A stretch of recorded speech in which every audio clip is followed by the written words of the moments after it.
Good morning students. कल के video में हम लोगों ने देखा था कि गौतम बुद्ध, जिन्हें कि उनके बाल्यकाल में या उनकी जवानी के दिनों में उन्हें सिद्धार्थ के रूप में जाना जाता था, वे अपने ही विचारों में मग्न हैं। वे हर समय सोचा करते हैं कि जीवन मृत्यु क्यों है, क्यों व्यक्ति इन बंधनों में बंधा रहता है, संसार का क्या महत्व है या शरीर का क्या महत्व है। जब तक यह शरीर है तभी तक तो लोग उससे बंधे रहते हैं, उसके मोह में बंधे रहते हैं। जैसे ही ये शरीर चला जाता है अर्थात व्यक्ति की मृत्यु हो जाती है, वही उसको इतना ज़्यादा प्यार करने वाले नाते रिश्तेदार उसको जला देते हैं, उसे नदी में बहा देते हैं, उसकी राख को नदी में बहा देते हैं और सारे रिश्ते नाते वहीं पर समाप्त हो जाते हैं। यानी कि जितना भी जो कुछ भी है इस संसार में वो सिर्फ इस शरीर के कारण ही है। शरीर के समाप्त होते ही सब कुछ समाप्त हो जाता है। इतने में आकर उनकी माँ जो है महामाया, वे उन्हें सूचना देती हैं, उन्हें खुशखबरी देती है कि उनके यहाँ बेटे का जन्म हुआ है, यानी कि सिद्धार्थ के बेटे का जन्म हुआ है। तो भी वे ज़्यादा खुशी नहीं महसूस कर पाते हैं सिद्धार्थ। वे उसी सब विचारों में बंधे रहते हैं, उसी सब विचारों में खोए रहते हैं। इतने में सिद्धार्थ के पिता आते हैं। तभी महाराज शुद्धोधन पधारते हैं।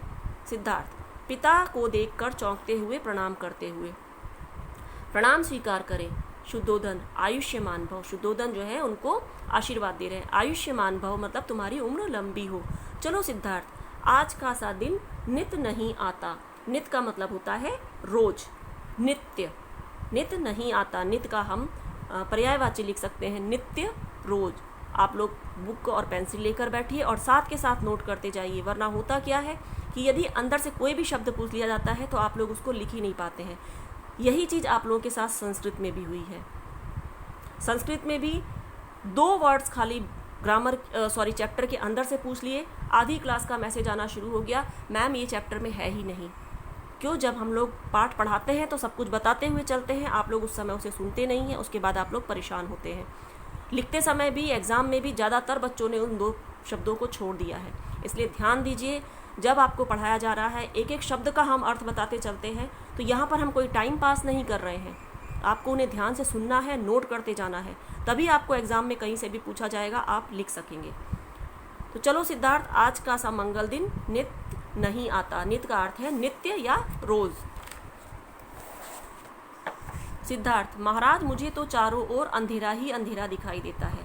अंधेरा का अर्थ दिखाई देता है का इसका मतलब ये नहीं है कि उनकी आंखें खराब हो गई हैं, उन्हें दिखना बंद हो गया है, बल्कि अंधेरा का अर्थ है यहाँ पर उन्हें लगता है कि सब कुछ व्यर्थ है। उन्हें उसमें कहीं भी कोई खुशी नजर नहीं आ रही है, उन्हें सब कुछ व्यर्थ लग रहा है। शुद्धोधन, अधिक विचार करने से सिद्धार्थ मन में केवल प्रश्न ही घिरते हैं। तो शुद्धोधन उन्हें समझाते हैं कि बहुत ज़्यादा विचार करोगे, जितना सोचोगे उतना तुम्हारे मन में प्रश्न आएंगे, उतना ही तुम उनमें उलझते चले जाओगे। सिद्धार्थ, किंतु महाराज, जब अंग शिथिल हो जाएंगे, यहाँ पर शिथिल को अंडरलाइन करिए। शिथिल विशेषण है, अंग विशेष्य है। शिथिल का अर्थ होता है ढीलापन, सुस्ती। लिख लीजिए, ढीलापन, सुस्ती। तो जब अंग शिथिल हो जाएंगे, यानी कि जब बुढ़ापा आ जाएगा, हमारी उम्र बढ़ जाएगी, जितना व्यक्ति में बचपन में या उसकी जवानी में उसके अंगों में जितनी ताकत होती है, जितनी फुर्ती होती है, उतना आगे चलकर बुढ़ापे में उतनी ताकत, उतनी फुर्ती नहीं रह जाती है, ढीलापन आ जाता है। व्यक्ति उतनी ज़्यादा एनर्जी के साथ काम नहीं कर पाता है। तो वो क्या कह रहे हैं, किंतु महाराज, जब अंग शिथिल हो जाएंगे तब इन प्रश्नों से युद्ध करने की शक्ति ही कहाँ रहेगी। व्यक्ति चाहे शारीरिक रूप से युद्ध लड़ रहा हो, उसके लिए भी उसे शक्ति चाहिए, और यदि व्यक्ति मानसिक रूप से कुछ भी सोच रहा है तो भी उसे उन प्रश्नों के उत्तर ढूंढने के लिए, उन सब चीज़ों से जूझने के लिए उसे शरीर में ताकत तो चाहिए ही चाहिए। तब इन प्रश्नों से युद्ध करने की शक्ति ही कहाँ रहेगी। शक्ति का अर्थ होता है ताकत या हिम्मत। शुद्धोधन, युवराज तुम कहना क्या चाहते हो, तुम क्या कहना चाह रहे हो। शुद्धोधन समझ नहीं पाते हैं कि ये क्या कहना चाह रहे हैं। यहाँ पर मैंने बता दिया, शिथिल का अर्थ होता है ढीलापन या सुस्ती, ये विशेषण है और इसकी भाववाचक संज्ञा होगी शिथिलता। शिथिलता, इसके पीछे ता लग जाएगा। सिद्धार्थ, कुछ नहीं महाराज, देखता हूँ इस पुत्र जन्म के कारण मैं पितृ ऋण से मुक्त हुआ। देखिए यहाँ पर मैंने लिख दिया है, मुक्त का अर्थ होता है बंधन मुक्त हो जाना, यानी कि फ्री हो जाना। उसका विलोम होगा बद्ध या फिर ग्रस्त। मुक्त का विलोम है बद्ध या ग्रस्त। मुक्त का मतलब होता है बंधन मुक्त हो जाना। तो वो क्या कह रहे हैं कि इस पुत्र जन्म के कारण मैं पितृ ऋण से मुक्त हुआ। मैंने आप लोगों को बताया था कि हमारे समाज में ऐसा माना जाता है कि जो पुत्र होता है वही वंश को आगे बढ़ाता है। और वही जो ऐसा माना जाता है कि पुत्र ही जो होता है वो माता पिता के सारे कार्य करता है। जब वे मृत्यु को प्राप्त होते हैं तो उनके सारे कार्य करता है और उसी से माता पिता को मुक्ति मिलती है। तो जब इनका क्या कहना है सिद्धार्थ का कि इस पुत्र जन्म से, यानी कि पुत्र के जन्म के कारण अब मैंने इस वंश को आगे बढ़ा दिया है, ये वंश जो है आगे बढ़ गया है, उसे एक उसका आगा भावी जो है सम्राट प्राप्त हो गया है, तो मैं पितृ ऋण से मुक्त हुआ। शेष 2 ऋणों से भी मुक्त होना ही पड़ेगा। सहसा भाव बदलकर, सहसा का मतलब होता है अचानक, भाव बदलकर चलिए महाराज, पाठ पूजन की प्रतीक्षा हो रही है। अपने विचारों में हैं, वे दूसरी बात सोच रहे हैं, लेकिन फिर अचानक वे अपने भाव को बदलकर, अपनी बात को बदलकर बोलते हैं पाठ पूजन की प्रतीक्षा हो रही होगी। प्रतीक्षा मतलब इंतजार। दोनों का प्रस्थान, प्रस्थान मतलब जाना, दोनों चले जाते हैं। पटाक्षेप, पटाक्षेप का अर्थ होता है पर्दा गिरना, क्योंकि ये नाटक के रूप में दिखाया गया है ये पाठ। तो जब आप लोगों ने कहीं मंच पर नाटक देखा होगा तो आपने देखा होगा कि जब एक सीन चेंज होता है तो पर्दा बंद हो जाता है, उसी को कहा जाता है पटाक्षेप। तृतीय दृश्य, यशोधरा कक्ष में अपने पुत्र राहुल के साथ लेटी हुई है। थोड़े समय के बाद का ये सीन है। यशोधरा जो है सिद्धार्थ की पत्नी, वो अपने कमरे में अपने पुत्र राहुल के साथ लेटी हुई है।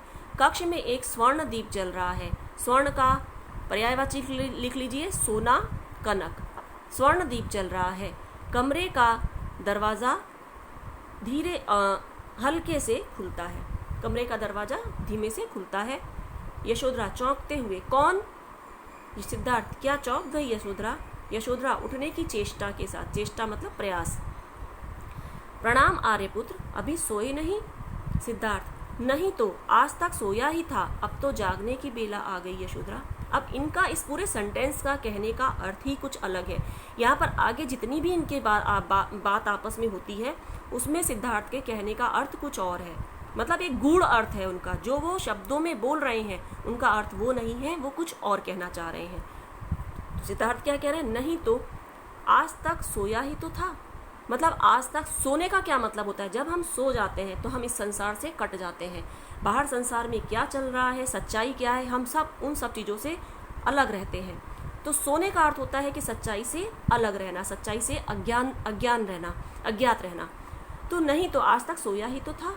अब ये दूसरे अर्थों में कह रहे हैं कि आज तक मैं जो था अज्ञानता में खोया ही हुआ तो था, अंधेरे में ही तो था। अब तो जागने की बेला आ गई है। बेला का अर्थ है समय। अब तो जागने की बेला आ गई है, मतलब अब सच्चाई जानने का समय आ चुका है। अब जो है मुझे ज्ञान के प्रकाश की ओर जाने का समय आ चुका है।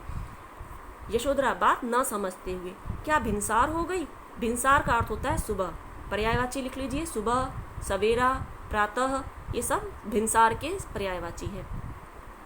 तो वो समझ नहीं पाती है, वो समझती है कि लगता है बाहर सवेरा हो गया है, तो वो इसलिए ये ऐसा बोल रहे हैं कि अब तो जागने का समय हो गया है। तो क्या भिनसार हो गई? सिद्धार्थ, शायद हो जाए। किस शायद? मेरे यहाँ पर ये फिर दूसरी तरह से बोल रहे हैं, शायद हो जाए, कि हो सकता है कि अब मेरे जीवन में ज्ञान का सवेरा आ जाए, मेरे जीवन में ज्ञान का प्रकाश आ जाए। हाँ, तुम क्यों नहीं सोई? तो वो कहते हैं कि तुम अभी तक क्यों जग रही हो, तुम क्यों नहीं सोई? यशोधरा, राहुल अभी अभी तो सोया है। बेटा जो है वो अभी अभी सोया है। बच्चा अगर रात में जग रहा होता है तो माँ वैसे भी नहीं सो पाती है। तो वो कहती है कि माँ, राहुल तो अभी अभी सोया है, इसी जग रहा था, इसीलिए मैं नहीं सो पाई। सिद्धार्थ, तो तुम भी सो जाओ यशोधरे, मैं चलूँ? तो तुम भी अब सो जाओ, ये सो गया है, अब तुम भी सो जाओ, मैं जा रहा हूँ।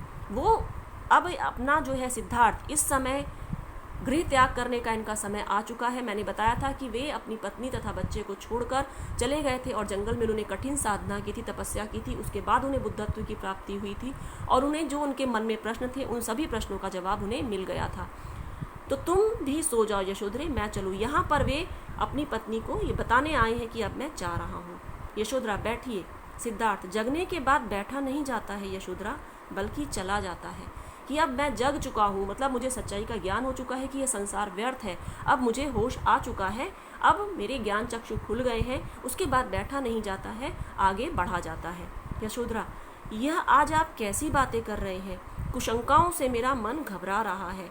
वो कहती है कि आज आप कैसी अलग अलग सी बातें कर रहे हैं, मेरा मन चिंता से घिर रहा है, मुझे चिंता हो रही है, मेरा मन घबरा रहा है। सिद्धार्थ, यह तुम्हारा मोह है। अच्छा तो जाऊँ ना? तो सिद्धार्थ क्या कहते हैं कि ये तुम्हारा मुझसे मोह है, इसलिए तुम मुझे मेरे प्रति चिंतित हो रही हो ये सब सुन के, तो अब मैं जाऊं, उससे परमिशन लेते हैं। हालांकि वो ये नहीं बता रहे कि मैं तुम्हें परमानेंट छोड़ के जा रहा हूँ। तो कहते हैं कि अब मैं जाऊँ ना। यशोधरा जैसी आर्यपुत्र की इच्छा, वो सिर्फ यही समझती है कि शायद ये जो है अपने कमरे में सोने के लिए जा रहे हैं। तो कहती है कि जैसी आर्यपुत्र की इच्छा सो जाती है। सिद्धार्थ स्वतः, स्वतः का मतलब है अपने आप से, खुद से। मैं तो जागना चाहता हूँ और तुम सोना चाहती हो, कि मतलब मैं तो जो है अब ज्ञान की ओर जाना चाहता हूँ और तुम सोना चाह रही हो, तुम वहीं वापस से सोना चाह रही हो। अच्छा यही सही, अकेले तुम्ही को नहीं बल्कि शेष को भी जगा सकूं, इस रहस्य की प्राप्ति के लिए जाता हूँ यशोदा। तो कहते हैं सिर्फ तुम्ही को जगा ना सकूं, मतलब तुम्ही को जो है इस संसार की सच्चाइयों का ज्ञान सिर्फ तुम्ही को नहीं बल्कि पूरे संसार को दे सकूं, इसलिए मैं जो है इन प्रश्नों के उत्तर ढूंढने के लिए अब जा रहा हूँ। सिर्फ तुम्ही को नहीं जगाना है, मुझे सारे संसार को जगाना है, उन्हें जो है ज्ञान की ओर ले जाना है। तो अब मैं इस रहस्य की प्राप्ति के लिए जाता हूँ। सिद्धार्थ जाते हैं, चले जाते हैं और पर्दा गिरता है, सीन फिर से चेंज होता है। बाकी का जो है हम अगले वीडियो में पढ़ेंगे। अगले वीडियो के बदले अब मैं ये कहूँगी कि जब तक 1-2 दिन के अंदर ही आपकी वर्चुअल क्लास शुरू होने वाली है, जब तक अब आप नेक्स्ट हमारा पीरियड आएगा, जब तक हमारा वर्चुअल क्लासेस शुरू हो चुकी होंगी, तो तब हम फेस टू फेस हमारी पढ़ाई हो सकेगी। Okay, thank you.